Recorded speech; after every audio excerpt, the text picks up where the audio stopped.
आज मैं आप लोगों के साथ शेयर कर रही हूँ रक्षाबंधन स्पेशल में राजस्थान की फेमस डिश मीठी मावा कचौरी।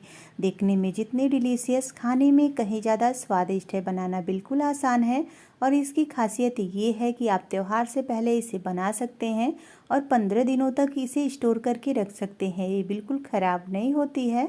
तो प्लीज़ एक छोटी सी रिक्वेस्ट है, वीडियो को फुल वॉच करिएगा बिना स्किप किए, ताकि आप स्टेप बाय स्टेप इसे समझ सकें और आपकी कचौरी बिल्कुल फूली फूली, बिल्कुल क्रिस्पी करारी बनकर तैयार हो, बिना कटे फटे। और लास्ट में मैं कुछ टिप्स आपके साथ शेयर करूंगी जिससे बिल्कुल परफेक्ट आपकी कचौरी बनकर तैयार होगी। तो कचौरी के लिए मैं चाशनी चढ़ा दी हूँ गैस पे, उसमें मैं डाल दी हूँ 2 कटोरी चीनी और 1.5 कटोरी पानी। दूसरे साइड में मैं पैन में आधा चम्मच घी डाल दी हूँ और 200 ग्राम मावा। तो मावा को हम अच्छे से भून लेंगे। इसमें डालेंगे ड्राई फ्रूट्स। तो ड्राई फ्रूट्स में मैं ले रही हूँ बादाम कटे हुए, काजू कटे हुए और पिस्ता कटे हुए। आप अपने अकॉर्डिंग जो भी आपको पसंद हो वो ड्राई फ्रूट्स आप ले सकते हैं। और ये घर का बिल्कुल शुद्ध ताज़ा आज का ही बना हुआ मावा है, तो इसे भूनने में कम से कम 2 मिनट लगेंगे। अगर आप मावा मार्केट का ले रहे हैं तो प्लीज़ मार्केट के मावे को आप 4 से 5 मिनट अच्छे से भूनिएगा, नहीं तो आपकी कचौरी बीच में ही ख़राब हो जाएगी और स्वादिष्ट नहीं बनेगी। तो हमारा जो मावा है वो भुन चुका है। गैस को मैंने बंद कर दिया है, ठंडा होने के लिए छोड़ दिया है। अब चलिए कचौरी के लिए हम आटा लगा लेते हैं। तो यहाँ पे मैं ले ली हूँ 2 कटोरी मैदा। मैदे में मैं डाल रही हूँ घर का बना हुआ शुद्ध देसी घी, और आप देसी घी मार्केट का भी यूज कर सकते हैं। बस इसमें ऑयल किसी तरह का ना यूज करिएगा। जब भी आप इसे मोयन करें तो घी से ही मोयन करें। अब यहाँ पे हम इसे अच्छे से मोयन कर लेंगे जब तक कि इस तरह लड्डू ना बन जाए। तो यहाँ मोयन हो चुका है। अब हम चाशनी को देख लेते हैं। तो चाशनी में मैं डाल रही हूँ 10 से 12 धागे केसर के। केसर को मैंने 2 चम्मच चाशनी में ही भिगो कर रख दिया था 10 मिनट पहले। चाशनी में हम धागे को मिक्स कर लेंगे, केसर को, और अच्छे से एक बार चला लेंगे। अब यहाँ पे जो हमारी चाशनी है बिल्कुल चिपचिपी सी एक तार की चाशनी बनकर तैयार है। गैस को हम बंद कर देंगे और इसे ठंडा होने देंगे। हमें चाशनी को बिल्कुल गाढ़ी या बहुत ज़्यादा पतली नहीं बनानी है, बस एक तार की चाशनी बनानी है जैसे गुलाब जामुन की होती है। तो अब गैस को ऑफ करने के बाद हम आटा को गूँथ लेंगे। थोड़ा थोड़ा पानी डालेंगे और बिल्कुल अच्छा सा सॉफ्ट सा हमें आटा तैयार करना है। वैसे जैसे हम रोटी के लिए करते हैं या आम कचौरियों के लिए करते हैं तो थोड़ा सख्त भी रहता है, लेकिन नहीं, इसके लिए हमें बिल्कुल सॉफ्ट सा आटा तैयार करना है, बिल्कुल चिकना सा। तो यहाँ पे मैं बिल्कुल सॉफ्ट सा आटा तैयार कर ली हूँ और इसे मैं ढक कर रख रही हूँ 10 मिनट के लिए। 10 मिनट इसे रेस्ट देना ज़रूरी है। अब यहाँ देखिए 1 कप पानी में 2 चम्मच पानी बच गया है। इसे साइड में रखेंगे। अब मावा में डालेंगे आधा चम्मच इलायची पाउडर और 2 चम्मच पिसी हुई चीनी। तो यहाँ ध्यान देने वाली बात ये है कि जब आप मावा में चीनी मिक्स करें तो मावा बिल्कुल ठंडा होना चाहिए, थोड़ा भी गर्म नहीं होना चाहिए, नहीं तो जो आपकी चीनी है वो पिघल जाएगी और बिल्कुल आपकी स्टफिंग गीली गीली हो जाएगी। आटा को लेंगे, 2 पार्ट में इसे करेंगे और देखिए कितना सॉफ्ट सा आटा है। देखने में ही आपको लग रहा होगा ये बिल्कुल सॉफ्ट है। इसे ढक देंगे एक पार्ट को और दूसरा पार्ट इस तरह से लंबा में बढ़ा लेंगे और इसे बराबर बराबर में हम कट लगाएंगे। तो जैसे हम कचौरी के लिए लेते हैं बिल्कुल उसी तरह, रोटी से छोटा होना चाहिए और पूड़ी से बड़ा होना चाहिए। अब इसे हम गोल शेप लड्डू की तरह देंगे और इसे समझ लीजिएगा आप एक मीडियम साइज का जो लड्डू होता है बिल्कुल उतना ही हमें लेना है आटे को। अब उंगली पे इस तरीके से हम बढ़ा लेंगे बिल्कुल कटोरी की तरह। अगर आपको ऐसे नहीं करने आता है तो आप यहाँ पे चकला बेलन का यूज करके आप पूड़ी की तरह मोटी सी बेल लीजिए और उसमें स्टफिंग को भर लीजिए। तो 2 चम्मच स्टफिंग को रखेंगे। अगर आप कोशिश करिएगा ना तो नहीं आता है तब भी आपको जल्दी ही आ जाएगा, ये बहुत ही ईजी होता है।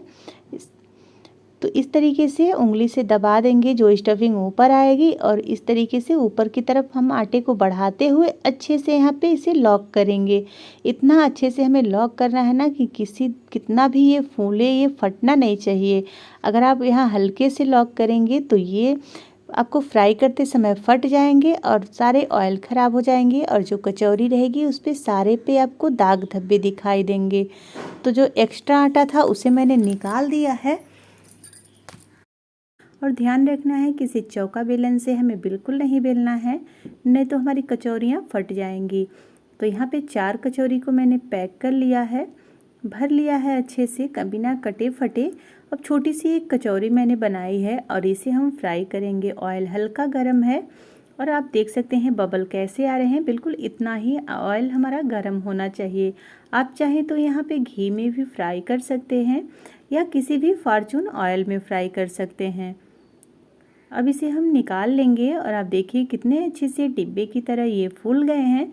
इसे चेक करने की ज़रूरत इसलिए होती है कि इससे पता चलती है हमारी कचौरी फूलेगी कि नहीं, और अगर ये खुलता है तो लग जाता है कि हाँ हमारी कचौरियाँ फूट जाएंगी। अब हम इसी ऑयल में डाल देंगे कचौरी को। तो यहाँ पे 4 कचौरियाँ मैंने भर कर रेडी किया था, इसे डालेंगे और बिल्कुल तसल्ली से इन्हें हम पकने देंगे। जब तक इस तरह से ये ऊपर नहीं आ जाते, अपने से तैरने नहीं लगते, तब तक हम इन्हें पलटेंगे नहीं। अगर आप बीच में इन्हें पलट दीजिएगा तो ये अच्छे से फूलेंगे नहीं और फट भी सकते हैं। तो इसे ऊपर आने में कम से कम आपको 2.5 से 3 मिनट लगेंगे। लेकिन आप मेरे कहने से ही बस मत रहिएगा, क्योंकि हो सकता है कि आपकी कचौरी थोड़ी मोटी हो या पतली हो। तो अगर पतली होगी तो कम समय लगेगा, मोटी होगी तो ज़्यादा समय लगेगा। तो बीच में आप एक बार चेक करते रहिएगा। और देखिए बीच में जगह हो गया था तो बाकी कचौरियों को मैंने भर लिया और बीच में भी 2 कचौरी को मैं डाल दी हूँ। और इसे भी हम बीच बीच में पलटते हुए सभी कचौरियों को फ्राई कर लेंगे। एक तरफ से हमें नहीं छोड़ना है कि एक तरफ से पक रहे हैं तो छोड़ दो, हमें बिल्कुल नहीं ऐसा करना है, नहीं तो एक तरफ से ये जलने लगेंगे और दूसरे तरफ से ये बिल्कुल कच्चे रह जाएंगे। और यहाँ देखिए 200 ग्राम मावा में यहाँ इतना मावा बचा है कि इतने में 3 कचौरियाँ और बन सकती थी। तो 2 कटोरी मैदे में मैंने 9 कचौरियाँ बनाकर तैयार किया है और बिना फटे कटे हमारी कचौरियाँ बिल्कुल फूली फूली क्रिस्पी यहाँ पे बन रही हैं। तो यहाँ पे जो कचौरियाँ फ्राई हो जा रही हैं उन्हें हम निकालते जाएंगे और जिन्हें अभी और फ्राई करना है उन्हें भी हम पलटते हुए फ्राई कर लेंगे।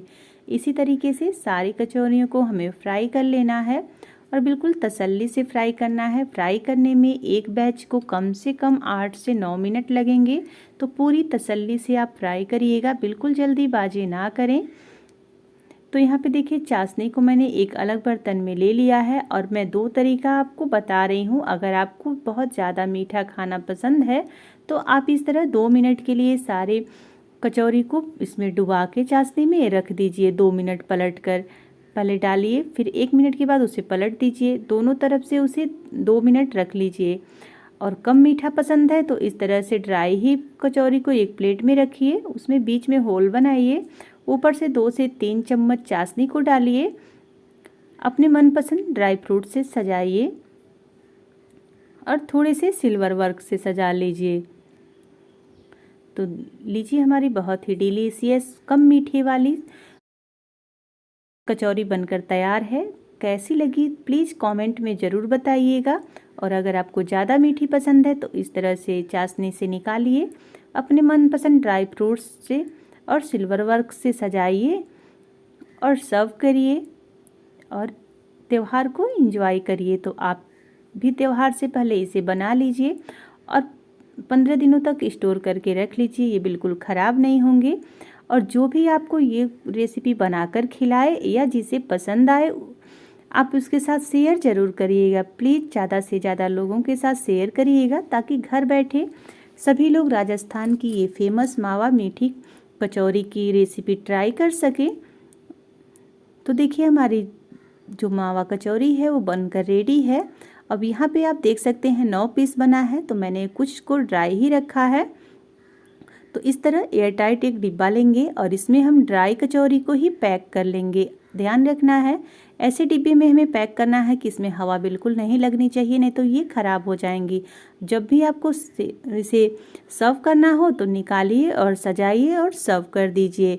तो प्लीज़ कमेंट में ज़रूर बताइएगा रेसिपी कैसी लगी। और हाँ बाई टिप्स की बारी, जब भी आप मावा में ड्राई फ्रूट्स डालें बिल्कुल बारीक डालें, मोयन करें तो उसमें घी डालें और बिल्कुल तसल्ली से 8 से 9 मिनट फ्राई करें। तो रेसिपी पसंद आई हो तो लाइक शेयर, चैनल को सब्सक्राइब करें, बेल आइकन को प्रेस करें। धन्यवाद।